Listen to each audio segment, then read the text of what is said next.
आदाब, मैं हूं मुमताज आलम रिजवी और इस वक्त मैं आपकी खिदमत में हाजिर हुआ हूं कुछ अहम खबर लेकर के। सबसे पहले बात करूंगा अमेरिका की। जी हां, बड़ी खबर ये आ रही है कि अमेरिका के एक जहाज में, रिफाइनरी में आग लग गई है।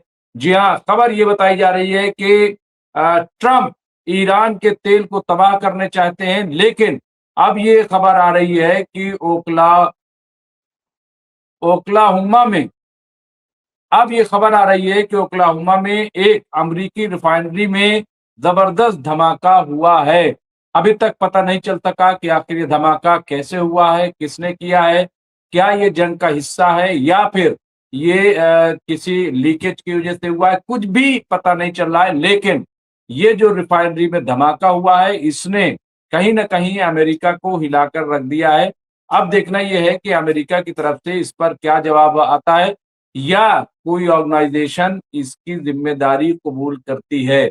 अभी तक कुछ नहीं पता चला, लेकिन ये बहुत इंपॉर्टेंट है, बहुत अहम है। इस पर हमारी नजर रहेगी और जो कुछ होगा हम आपको अपडेट भी करते रहेंगे। दूसरी बहुत इंपॉर्टेंट खबर कुवैत से आ रही है। जी हाँ, कुवैत में कहा जा रहा है कि ईरानी लड़ाके जो आईआरजीसी हैं वो दाखिल हो गए हैं। उन्होंने घुसपैठ कर दी है, ऐसा कहा जा रहा है, और ग्राउंड ऑपरेशन शुरू कर दिया है कुवैत के अंदर। आईआरजीसी ने, यानी जो ईरान की सबसे सुपर मिलिट्री कह लें ऑर्गेनाइजेशन आईआरजीसी, उसने कुवैत में जमीनी ऑपरेशन शुरू कर दिया है, ऐसी खबर आ रही है। मैं समझता हूँ ये बहुत बड़ी खबर है कि जब मिडिल ईस्ट जंग के दहाने पर है और किसी भी वक्त जंग हो सकती है बड़ी, ऐसे में ग्राउंड ऑपरेशन क्यों। यहाँ पे देखिए, सीनियर फायर के दरमियान कुवैत ने ईरान की इस्लामी रिवोल्यूशनरी गार्ड आईआरजीसी पर बड़ा इल्जाम लगाया है। यहाँ पे कुवैत का कहना है कि आईआरजीसी से लड़ाके हमारे यहाँ आकर ग्राउंड ऑपरेशन करने की कोशिश कर रहे हैं। ये उसी वक्त में लिखा गया है जब ईरान और कुवैत के दरमियान छुटपुट झड़पों की खबरें आ रही हैं। ये आप देखिए, ये बहुत इंपॉर्टेंट हो जाता है। और कहा गया है कि खाड़ी में मुत्तहिदा अरब इमारात के बाद कुवैती ईरान के निशाने पर हैं।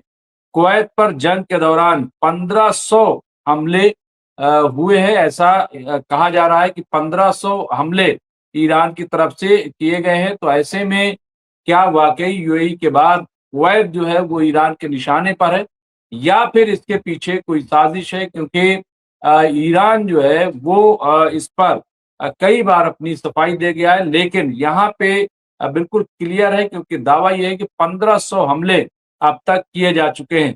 कुवैत हुकूमत के आईआरजीसी ने अपने हथियारबंद लड़ाके वहां मौजूद हैं। उन्होंने कहा है यहाँ पर कुवैत की फौजी आईआरजीसी, यहाँ पे आईआरजीसी के लड़ाकों के दरमियान फायरिंग की भी खबर है। इस फायरिंग में कुवैत आर्मी की एक खातून के बताया जा रहा है कि वो यहाँ पे निशाना बनी है। ये खबर आ रही है, तो ये मुझे लग रहा है कि बहुत इम्पोर्टेंट है। अगर वहां पे जमीनी ऑपरेशन शुरू हुआ है कुवैत में आईआरजीसी की तरफ से और हुकूमत का जिस तरह का रद्द-ए-अमल आया है, तो क्या ये मामला सख्त हो सकता है? क्या इस मामले को लेकर के टेंशन बढ़ सकती है?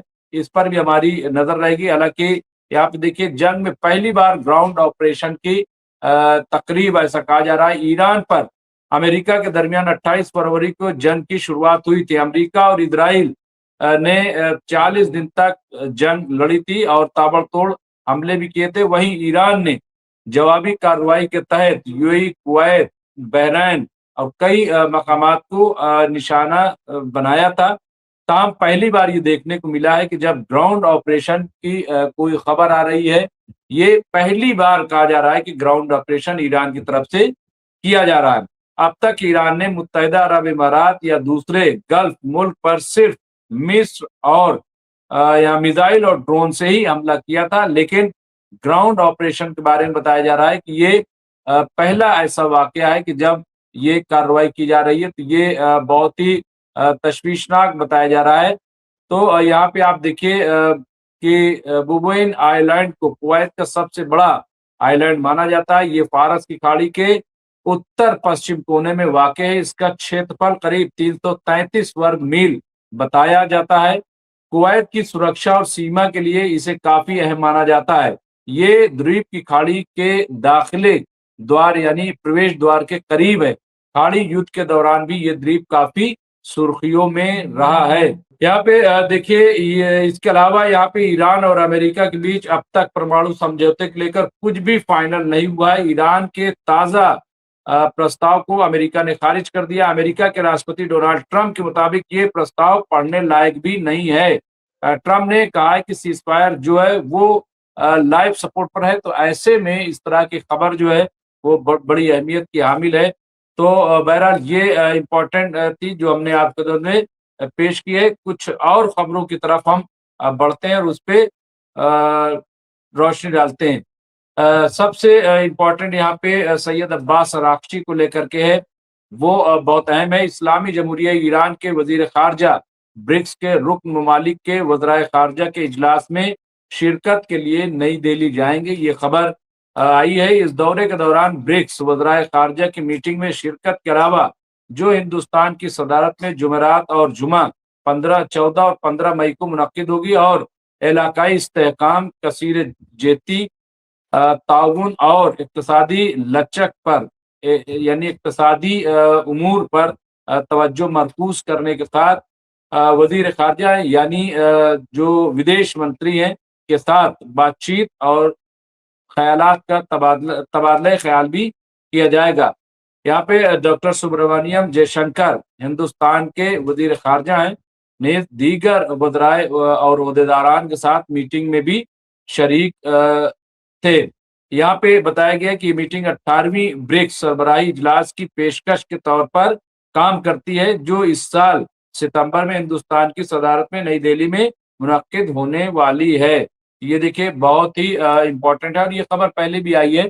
ये इसलिए बहुत इम्पोर्टेंट है क्योंकि जिस तरह से अमेरिका और इजराइल ने ईरान पे हमला किया था, तो ईरान की तरफ से ये मुतालबा किया गया है कि इस मीटिंग में कम से कम ब्रिक्स की तरफ से अमेरिका और इजराइल की मजम्मत की जानी चाहिए कि आखिर गैर कानूनी तरीके से ईरान पर हमला क्यों किया गया है। एक और बड़ी खबर है पुतिन के हवाले से। रूस ईरान के साथ खड़ा है और ईरानी अफजूदा यूरेनियम को जखीरा करने के लिए तैयार है। तो यहाँ पे ये देखिए पूरी तरह से रूस जो है ईरान के साथ खड़ा है और जो यूरेनियम का मसला है अब ये उसको जखीरा करने के लिए वो तैयार है। तो क्या इस पर बात बन जाएगी? क्योंकि अगर रूस के हवाले ईरान अपना यूरेनियम करता है तो शायद बात बन जाए। अब अभी जो 14 मई को चीन में मीटिंग होने जा रही है, उसमें न सिर्फ ये कि डोनाल्ड ट्रंप शिरकत कर रहे हैं बल्कि पुतिन भी आ रहे हैं, कुछ और ममालिक के सरबराहान आ रहे हैं। तो वहां तय होगा कि आखिर ईरान क्या करेगा, क्योंकि कोई नहीं चाहता है कि जंग बढ़े।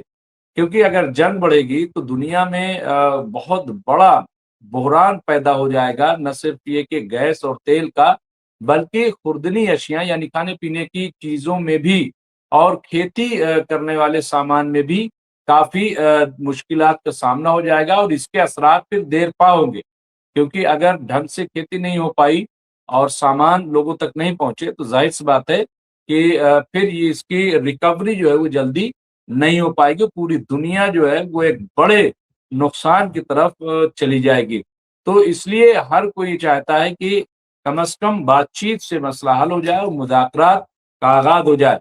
एक और खबर की तरफ बढ़ते हैं। दोहा में एक प्रेस कॉन्फ्रेंस में कतर के वजीर आजम शेख मोहम्मद बिन अब्दुर्रहमान बिन जासिम सानी ने इस जंग में हथियार के तौर पर इस्तेमाल किया गया है और ईरान को खलीजी ममालिक पर दबाव नहीं डालना चाहिए, ये उन्होंने कहा है। और जाहिर बात है कि इस तरह की बातें आ रही हैं, लेकिन ईरान का कहना है कि हमने किसी पर प्रेशर नहीं डाला है और हमने किसी को रोका नहीं है।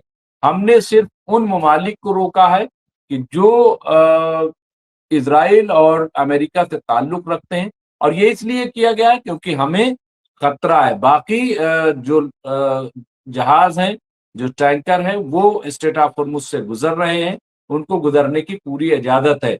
इसके साथ ही साथ ये भी देखा गया है कि खुद अमेरिका ने नाकाबंदी कर रखी है, तो मुश्किलात अमेरिका की तरफ से भी बढ़ी हैं। ایران کی طرف سے صرف یہ کہا گیا کہ ہم کنٹرول کر رہے ہیں لیکن بند نہیں کر رہے ہیں. اگر اسٹریٹ آف ہرمز بند ہے تو صرف اور صرف امریکہ اور اسرائیل کے لیے اور ان کے اتحادیوں کے لیے بند ہے. لیکن اگر کوئی ہماری شرطوں کو فلفل کرتا ہے تو وہ اسٹریٹ آف ہرمز سے گزر سکتا ہے. یہ ایران نے بہت وعدے کر دیا ہے. تو بہرحال ایک اور خبر کی طرف بڑھتے ہیں. ایرانی حکام سے مشاورت کے لیے تہران کے دورے پر آنے والے ناروے کے نائب وزیر خارجہ نے ایران کے وزیر خارجہ سے ملاقات کی ہے. آپ تصویر دیکھ سکتے ہیں اور بہت ہی گرمجوشی کے ساتھ آپ دیکھیے کہ ایران جب حالت جنگ میں ہے تو ایسے جس طرح سے ایران سفارتکاری کر رہا ہے، کورٹنیت جس کو کہتے ہیں یا ودیش نیت جس طرح سے اپنی اسٹرانگ کر رہا ہے، میں سمجھتا ہوں کہ یہ ایران کے لیے بہت ہی مثبت ثابت ہوگا اور مستقبل میں اس کے بڑے اچھے نتائج بھی برآمد ہو سکتے ہیں. تو بہرحال آپ دیکھیں نہ صرف جنگ کے میدان میں بلکہ سیاسی میدان میں، سفارتی میدان میں، اقتصادی اور تجارتی میدان میں بھی کہیں نہ کہیں ایران اپنے آپ کو ایک مضبوط لیڈر کے طور پر ثابت کر رہا ہے. اور یہی وجہ ہے کہ امریکہ ہو یا اسرائیل دونوں میں گھبراہٹ ہے کہ آخر ہو کیا رہا ہے. جبکہ بہت تیزی سے خبریں آ رہی ہیں کہ جو ورلڈ آرڈر ہے وہ تیزی سے چینج ہو رہا ہے. مڈل ایسٹ کا مزاج بھی بہت تیزی سے بدل رہا ہے اور برکس سمٹ کے بعد میں سمجھتا ہوں کہ بہت ساری چیزیں سامنے آئیں گے اور بہت سارے بدلاؤ بھی اس میں دیکھنے کو مل سکتے ہیں. تو بہرحال یہ اس وقت کی کچھ اہم خبریں تھیں جو ہم نے آپ کے اندر پیش کی ہیں. اس طرح کی خبروں کے لیے دیکھتے رہے MMC نیوز انڈیا. بہت بہت شکریہ.